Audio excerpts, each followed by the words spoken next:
Hello and welcome to the Gifted Podcast.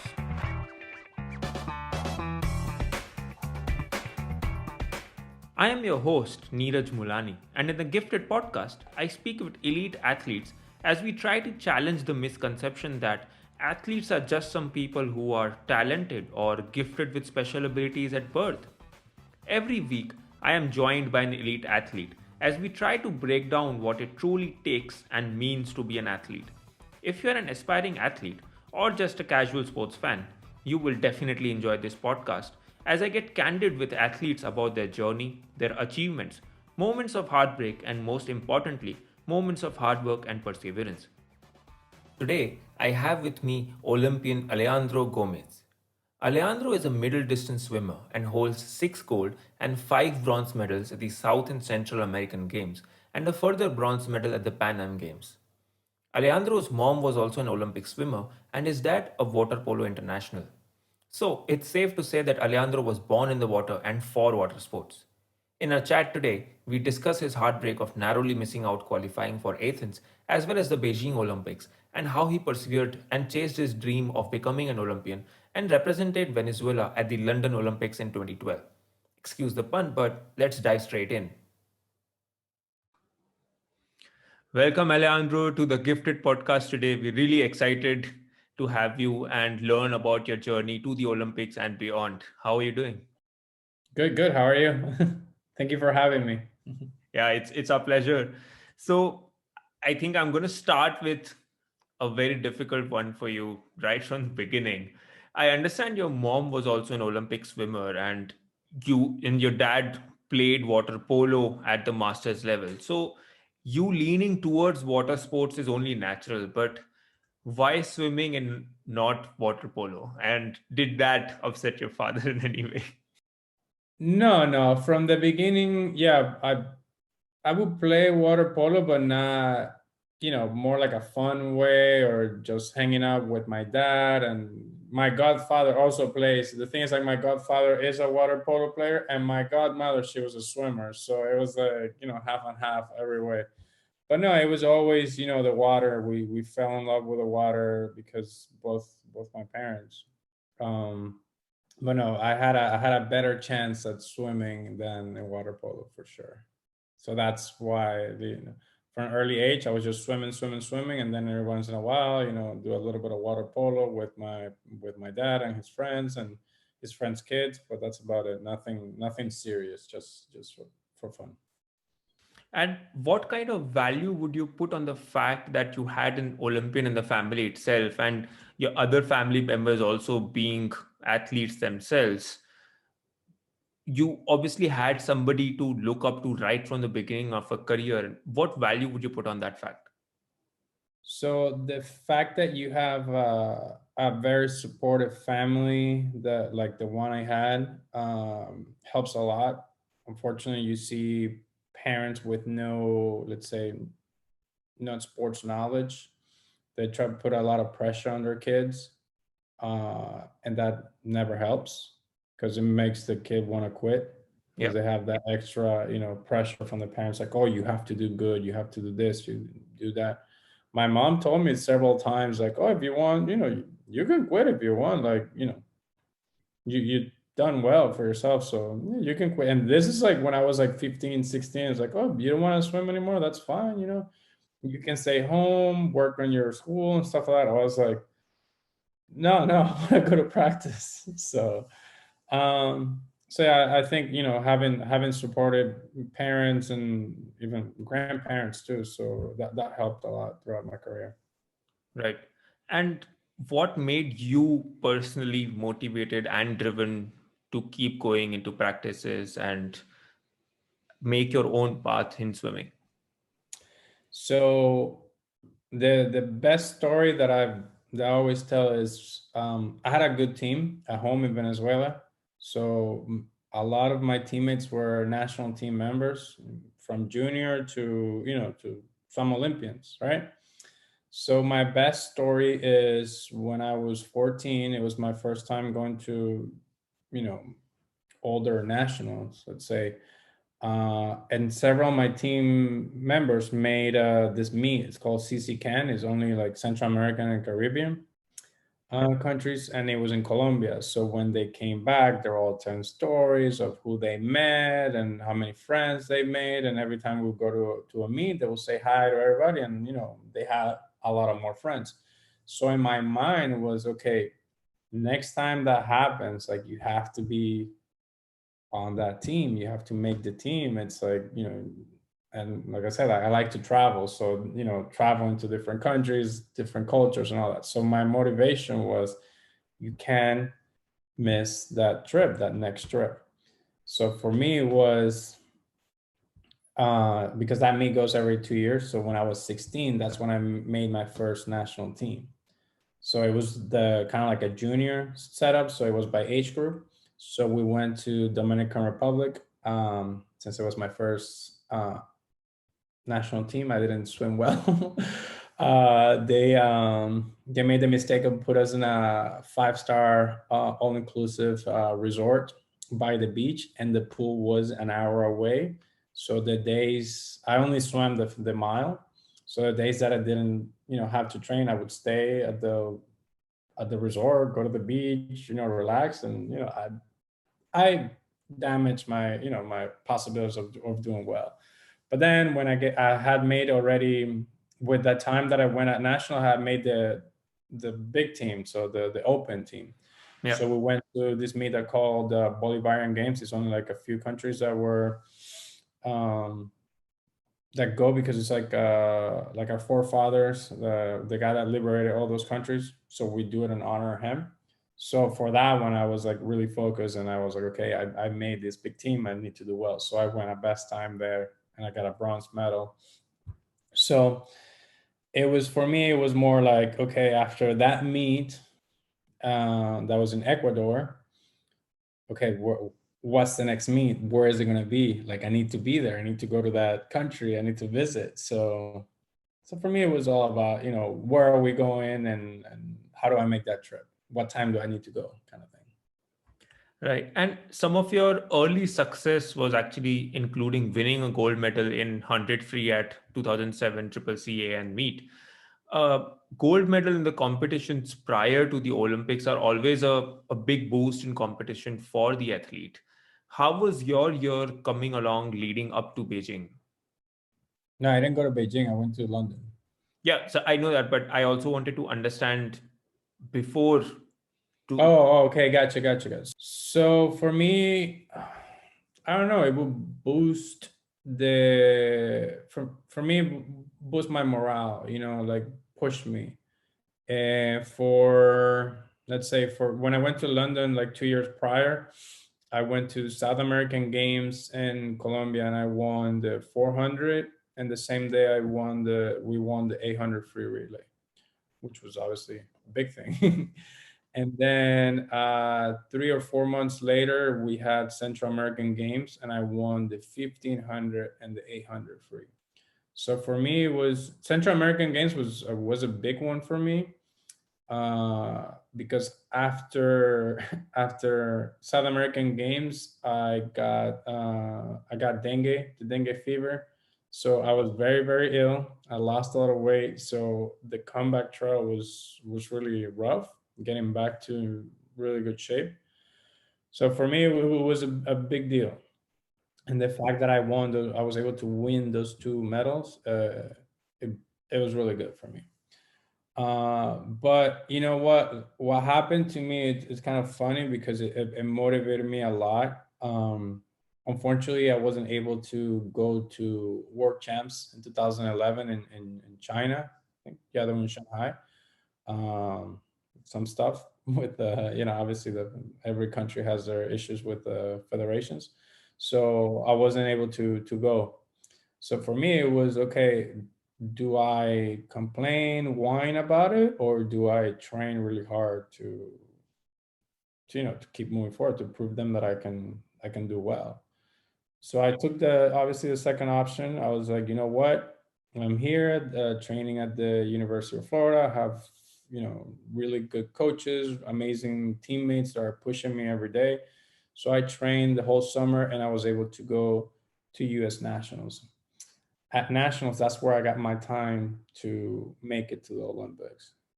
So for me, it was like, okay, yeah, I missed that trip to China to World Champs, but I made it to London, which is more important. So Yeah. And I'm keen to understand getting to the London Olympics, but I also wanted to understand prior to London, which is Beijing Olympics, and you had tried to qualify for that, but couldn't manage that. And I was also wanted to understand what was going through your mind and how did you deal with that setback and then eventually motivate yourself to keep going and focus on the London Olympics. I can go a little bit further back because we were close to making it to 2004 Olympic Games because I was part of the 800 relay. Unfortunately, relay takes four people, and three of us were in really good shape, and one of them didn't show up in a good shape at the meet that we were supposed to, try to make it, which we didn't know were until after that swim that we had a chance. Um, so that was okay, in my mind, I wasn't trying to make it to Athens, but then when we did that good time and we missed it because one guy wasn't in shape and went up his time for like 3 or 4 seconds, we were like, come on, like we could have made it. Then for Beijing, I had just like switched coaches and all that, so we're going through all that, and I didn't do that well. I don't know if it was for me. I need to be at a place that is pushing me at all times. And where I was, it was the coach that was training me at the time. He was really good, like in his practices and all that. But for me, I later I found out that I need someone to be ahead of me, and I need to be chasing that person in practice. And then I didn't make it. I was close, but I didn't make it. And then in my mind was, okay, what's gonna happen now? I just graduated from college. What am I gonna do? So my brother had just gone into University of Florida, and they had several guys that were not in the college team that were professionals. So I was like, okay, I'll move to Gainesville and train with those guys, and that's what helped me. And then at one point we had a really good we had a really good team of professionals, a lot of people from different countries, so that was pretty cool. Right. And like you mentioned that, after that actually came a lot of success in South and Central American games. You were in rich vein of form at that time. And could you walk me through your qualification for the London Olympics, where it happened, and what was your feeling like having qualified for that Olympics, especially considering that you narrowly missed out on Athens and then also Beijing Olympics? So it was pretty tough. What happened was I got in with a B cut, right? And not only that, what happened was, I did that time at US Nationals. That was in August of 2011. After that, I went to several meets, and I was like very close to my time again. And then the last meet, I was gonna try and get lower that time to give me a better chance. It was a Santa Clara International that was in California, and I actually won the 1500 at the meet, but it wasn't that like a better time that I had gone. So for me, it was just waiting and waiting and waiting because I was going in with a B cut. So that process of waiting, it started the first day that they announced the B cuts that were going in was like June 20th. I found out June 28th. So 8 days of like waiting and like maybe like I wasn't able to sleep that much, like overthinking, calculating. I had done like so much research because I really wanted to go. So for me, I like put in like Excel spreadsheets of all the people in the A cuts, not only my event, but like other events as well, because I was okay. So, and then I was like talking to my teammates that from the countries or like people were ahead. Okay, so this country's not taking people that are with a B cut, so they're gonna decline that B cut guy. So I'll be able to go down a little more. So then I found out like, oh, some people made it. There are my friends that they were ahead of me. So I was like, okay, what play? Like I looked them up. Okay, they were in third place in the world with a B cut. Da, da, da. I was sixth. So no, they should call me. They should call me. They should call me. So what happened was I'm in the middle of practice. It was really, I remember, I'll never forget. It was a very long practice. I was, out of my mind, like tired because I wasn't sleeping that much. And then when I get out of practice, my coach, Coach Leah, who was in charge of us during that time, because Troy and Nesty were at the U.S. Olympic trials, she goes when I get out, it's like, oh, you made it. I'm like, I didn't know what she was talking about. So I'm like, yeah, the practice was hard, but I made the. I'm thinking about the practice, so I'm like, yeah, the practice was hard, but I was able to make the intervals. She was like, no, you made it to the Olympics. You qualified. I'm like, what are you talking about? It's like, no, Nasty just called me. Because what happened was my parents got the call in Venezuela. So they immediately called Nesty. But Nesty, my coach Nesty, was at US Olympic trials in Nebraska. And then he called Leah to let me know. So as I was like, what are you talking about? So I ran into the locker room. I had like 20 30 missed calls, text messages, like Twitter notifications, and a bunch of stuff. And I'm like, I'm about to listen to the first message. It's like, then a call comes in. It's like a news station in Venezuela. They're like, oh, in 30 minutes we're gonna give you a live pass to our sports show. Da, da, da. I was like, what is happening? So it was one of the best feelings in the world. And like you mentioned, I think especially after the setback of narrowly missing out on in Athens and Beijing, this comes as a relief that you finally, 10 to 12 years of hard work is finally starting to pay off. Yeah, no, they did. And were there any particular techniques that you think really helped you improve your performance? Because we obviously understood and heard a lot of athletes talk about visualization techniques, and especially in a sport like swimming where the distances don't change, they stay the same, and it's a lot of the times it comes down to repetition. And we have heard a lot of athletes talk about visualization or any other techniques. So I was also keen to understand if you have any particular set of techniques that you rely on. So for me, visualization part would be, every once in a while on Sundays, I would do a run. So I would get on the treadmill, I would walk for 5 minutes just to warm up, get loose. And then once that 5 minute mark starts, I start visualizing like it was like I was swimming the 1500, right? So for me, it was just thinking of what time I want to go, right? So then I would, obviously increase the speed of my running. So run. I'll be like, okay, first 100, second 100, this, and then keep increasing the speed. So the pain, obviously, you get more tired. And then like let's say the last 3 minutes, I'll be maxed out the treadmill. Like I was running at full speed. Uh, and then I would say, okay, the last 15 seconds, just like take a deep breath and hold it just to, make the simulation of the race. Yeah. So I think that helped me a lot. And it was a little extra because all of us did extra stuff just to get better. So there's no, at the end of the day, there's no magic pill. Yeah.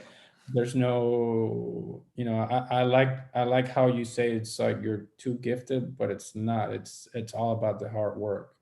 Right. uh like Kobe Bryant used to say, we're here because of, the 4 a.m.s.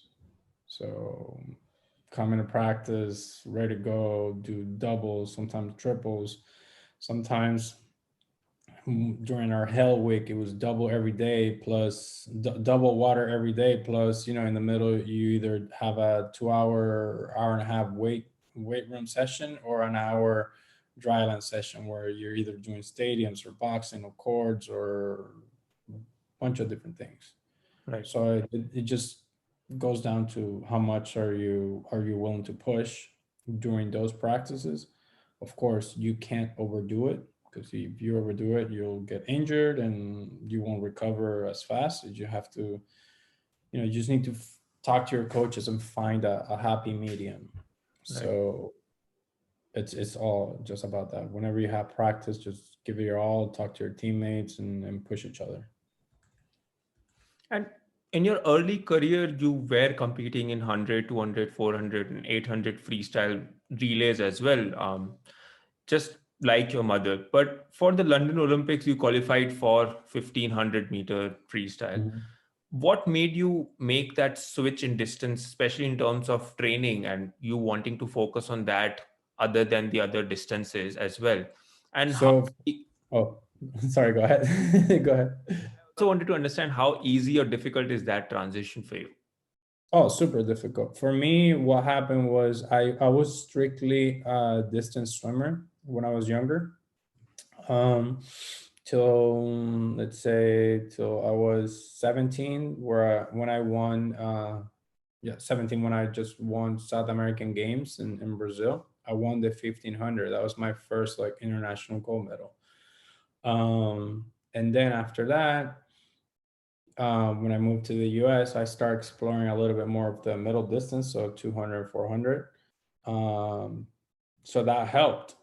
But because I was like making the national team in the 800 free or 400 free, I was like, I'll just stay in the middle distance stuff so I don't have to train that much. And for me, it was, that change of mindset of, getting a little bit more speed and doing, all these things. So I was like, okay, I'm making the team, and I almost made it to the Olympics and the 800 free and the 800 free relay for Athens. Like, oh, I strictly have to just train for the 200. I can't, And for me, it was, I would never have that speed because that was not me. For me, the 200 free, I almost even split it. So it was just like almost, I had like a 2 second difference or something between the first 200. So it was basically an even split because I didn't have that speed. My brother, on the other hand, he's a sprinter. So he swims the 50 and the 100. The 200, we will meet in that race, but a lot of times I would beat him because he would die at the end. But he beat me a couple times. So, but it was the race that we will meet. But for me, it was just doing that. But then when I got to, to Gainesville and training at UF, there were other people that enjoyed swimming, the training distance. So for me, it was like, you know what, let's go back to my roots of being a distance swimmer. Um, and the practices were very rough, very demanding, but it was not distance training that you would get bored. It was not, one of those coaches that would say like, okay, let's do 5 800s, or let's do 10 1000s, or let's swim for 2 hours straight and figure it out. It was just like more, getting into the habit of working out of a pace, descending and all that. It was more entertaining. Of course, every once in a while you had, that one practice. Okay, this practice we're doing long. So you had to like, okay, all right, find that purpose and see what's gonna happen. Right. And with this kind of training and going into the London Olympics, what sort of goals or targets were you setting for yourself? For London, Yeah. oh, try to go my best time. Even though like I knew it was gonna be really hard, uh, because I have been like resting and just to try to make it.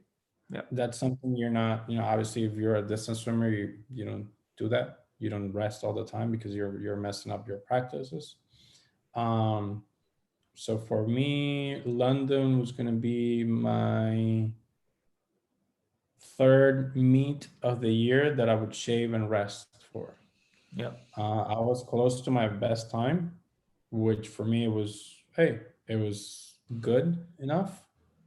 Um, but it was like if I would have made my best time, I was like, wow, like that's awesome. But I knew, like in the back of my mind, a little bit, I knew it wasn't gonna happen.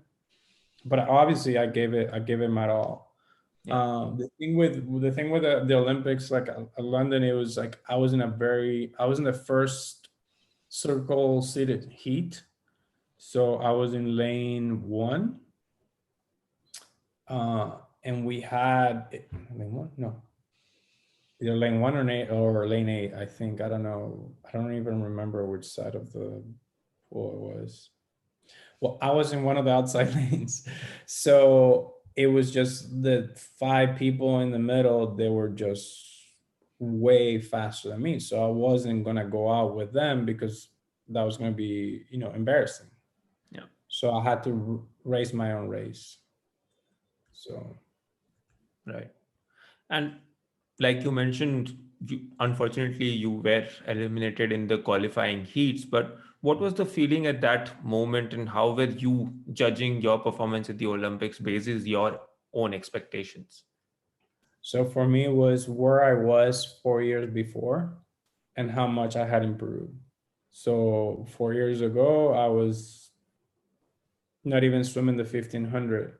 I want to say, like a 16-minute miler, like 1500 swimmer, and I was able to drop, 36 seconds. So for me, that was an accomplishment.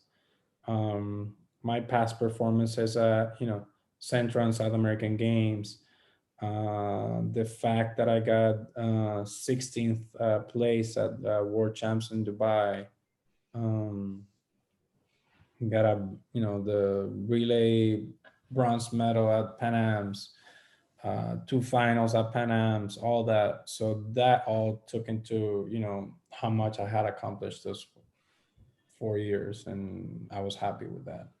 Yeah. It's like at the Olympic level, it's like, yeah, it's great to win a medal, but the most important thing about the Olympics, the Olympic creed, is to compete, to represent your country at that stage. 100%. And I think from our previous conversation as well, and you'd mentioned that swimming as a sport is a sport that goes on the entire year. There are no breaks, there are no season stops of any kind. What sort of sacrifices does the sport demand of an athlete to ensure consistency throughout the year? Everything. So you don't have holidays. You have Christmas, but that's about it. New Year's, always have to practice. Um, Especially if it's an Olympic year, you better not take a holiday because that's only Christmas. But it was always training, but like not training in a bad way. Like it's like different because obviously there's some coaches that will obsess too much, and Yeah. that's not good for the athlete. I was fortunate enough that none of my coaches were like that. We had our breaks. We would, there was, well, the best example I can give you is in 2010. Once we got back to training in like August time, when the season starts here per se, um, we started training, and our coach goes like, you know what, this training cycle is going to be different because once we start in January, it's 18 months of training, basically nonstop to London. Yeah. So he would give us, weekends off. Like we would train till Friday afternoon, then Saturday morning off, so we could do whatever. A lot of us were in Florida, so we have basically good weather all year round. So we go to the beach or go to a park or go wherever, right? But then when January 1st came, it was okay, we're here, we're focused, let's go. So we didn't get those weekends off, maybe like once. Out of all those 18 months, we got like one weekend off or two. But other than that, we're training, training, training. We would go to, so that summer that I told you that I made my time, the people that went to world champs in China, when they came back to the nationals with us. Then from nationals, we flew into Colorado Springs for the altitude training camp to get back in shape. So it was not hard work. It was just getting back in, training and doing, 7,000 meter practices, but at altitude. So you would get back in the mood. After that, he gave us, okay, you guys can take like 4 days off just to, when we go back, we're going back hard. So, Yeah. uh, so yeah, that's how, it wasn't, like I said, it wasn't okay, we're training every single day doubles. No, for us it was 9 sessions, 2-1 ratio, so double single double single double single, Yeah. like that. So then Sundays were off for sure. And across your career, you competed at the Olympics. You won 6 gold and 5 bronze medals at the South and Central American Games, and a further bronze in Pan Am Games. Which race would you say is your favorite? My favorite race, it was that first race that I told you, the first time I won gold medal. So for me, it was 1500 meters in Brazil, 2002. I was 17. I was in lane, I'm saying lane three. No, lane five. I don't even know. Like, I wasn't the top swimmer.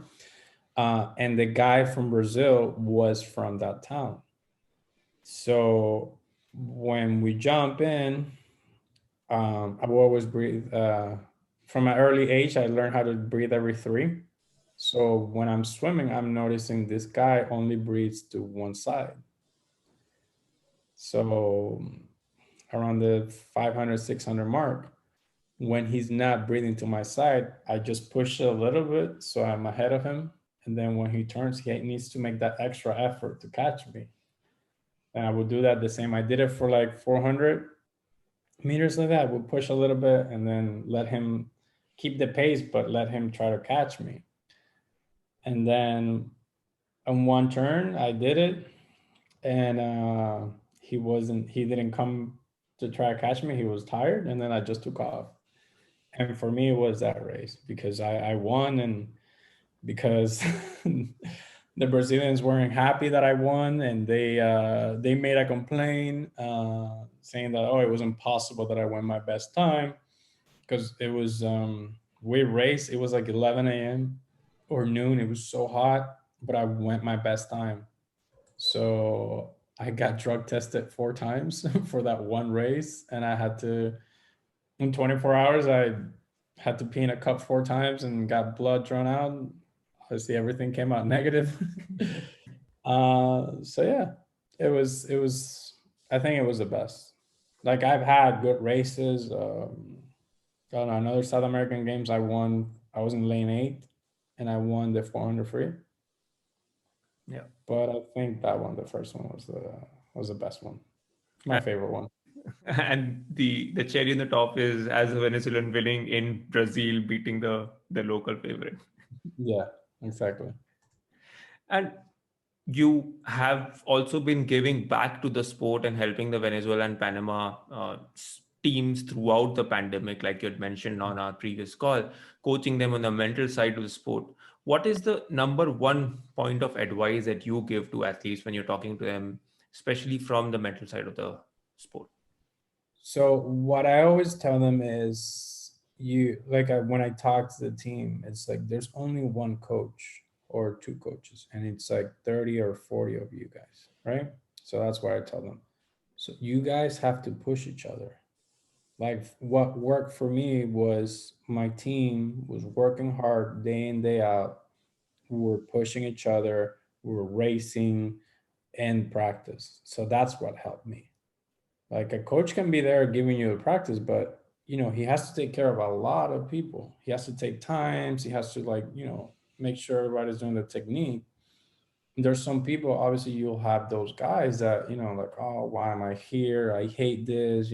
Stay away from those people or talk to them once and be like, okay, if you're not gonna be here to do good practice or give it your all, go home, go sleep, go watch Netflix. But if you're here, give it your all. So for me, that's my main point. I'm just like, okay, you guys are a team. Act like a team. Especially, obviously, you have. If I'm talking to a younger team, I tell the older kids, I'm like, okay, help out your coaches. Lead by example. Motivate everybody. It's okay. We can do this, or let's plan it, or how are we gonna do this, kind of thing. So make it kind of like entertaining. Right. And apart from the sports side, you have a major in physics and electrical engineering, and you are an avid traveler. You had mentioned that you've already been to 44 countries so far. What does the future hold for Alejandro? And any exciting projects, maybe getting back to the pool side in a coaching capacity? No, I think like the physics, and that's my brother. He did the physics. I did international business. I think you got the profiles confused. So no, what I did, no, for me right now, it's just the same. Enjoy life at its fullest. Um, uh, Keep traveling when I can. I'm a person that enjoys traveling, enjoys going to new countries, uh, different cultures, and all that. I'm one of those people that like seeing the world. I don't like to be stuck. And right now, this is it's sucked because I haven't been able to travel. But I don't know. I wanted to go to Europe this year, but unfortunately, I won't be able to.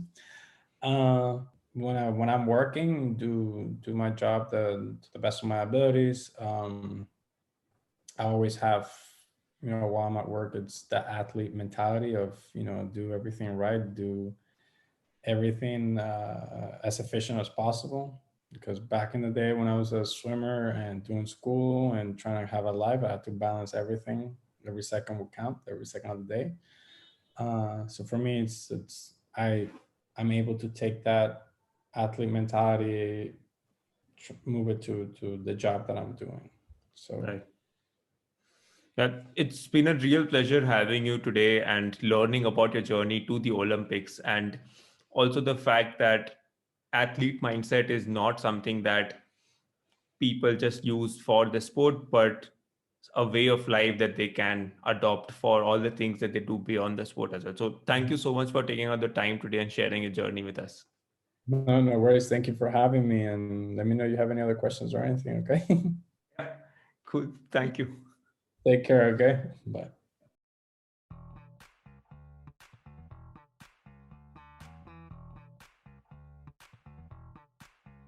Well, it was another amazing conversation of the Gifted podcast. Among many other things, I loved how Alejandro had the humility to acknowledge that he wasn't the fastest swimmer in the pool and transitioned to middle distance swimming rather than competing in 100 or 200 meters. So, sometimes being able to take a step back, acknowledging our strengths, and more importantly, our weaknesses, allow us to improve and progress as athletes as well as human beings. That's it for this episode, folks. Thank you for tuning into the Gifted podcast. I have been your host, Niraj Mulani. A gentle reminder, you can find us as The Gifted on your favorite podcast platforms, including Apple, Spotify, and Google. Keep following us on Instagram, Facebook, and YouTube as The Gifted Podcast and on Twitter as The Gifted Pod so you don't miss out on any upcoming episodes. Thank you once again for listening, and I'll see you next week with another special episode. Until then, stay well and keep your masks on.